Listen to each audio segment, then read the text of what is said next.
طالبان وایي په خپل فرصت به پاکستان سره د ډیورنډ په اړه خبرې کوو. د افغان طالبانو مرستیال ویاند انعام الله سمنګني ویلي طالبان د مال د افغانستان د اقتصاد ترڅنګ نورو لویو مسایلو ته متوجه دي او پاکستان سره به د ډیورنډ کرښې په اړه په خپل فرصت خبرې کوي. د ویو ډیوا سره کابل نه د واتس اپ له لارې مرکه کې ښاغلي سمنګني ویل طالبان ژمن دي چې د افغانستان خاوره د بل کوم هیواد پر ضد ونه کارول شي او که چیرې څوک داسې وکړي نو طالبان به یې په خلاف ګامونه واخلي. د ډیورنډ کرښه چې پاکستان یې افغانستان سره د نړیوالې پولې په څیر مني او په افغانستان کې فرضي کرښه بلل کیږي، طالبان ورته په څه نظر ګوري؟ د دې پوښتنې په ځواب کې د انعام الله سمنګني وینا وه چې اوس مهال دوی د هیواد اقتصادي ستونزه د حل کولو کوښښونه کوي او غواړي چې په داسې موضوعاتو اوس نه بلکې په خپل وخت به خبرې وکړي.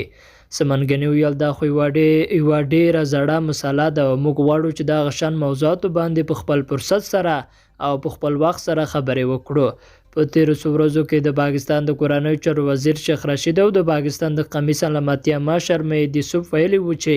د پاکستان ضد وسلوال د افغانستان څخه په پاکستان کې حمله کوي. په نږدې ورځو کې مهدي یوسف د یوه پلاوي ترڅنګ کابل ته تللی و او د طالب چارواکو سره یې لیدلې وه.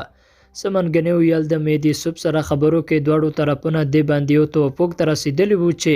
باید موږ یو میکانیزم جوړ کړو چې ډیورنډ کرښې کې چې کوم امنیتي ستونزې رامنځته کیږي د دې مخنیوی وشي. د پاکستان د پوځ د اطلاعاتو ادارې د فبرورۍ په 4 نیټه ویلي چې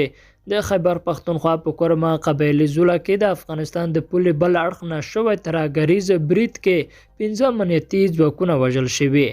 د فبرورۍ په 4 انټرنیشنل کریس ګروپ په خپل ریپورت کې ویلي چې د هغو وسلوالو خلاف د افغان طالبانو لخوا عمل نه کولو چې د افغانستان خاوره په مبینه توګه د پاکستان خلاف کاروي د پاکستان داخلي امنیت د ګواښ سره مخ کړی.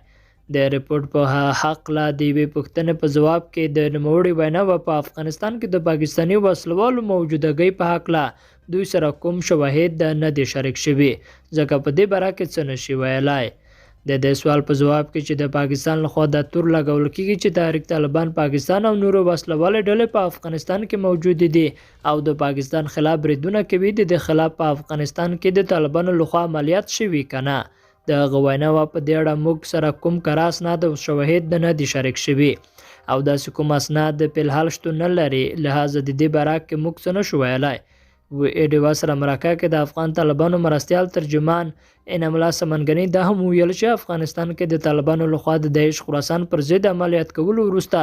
دغه ډله اوس په دې هیواد کې په ظاهره شتون نه لري.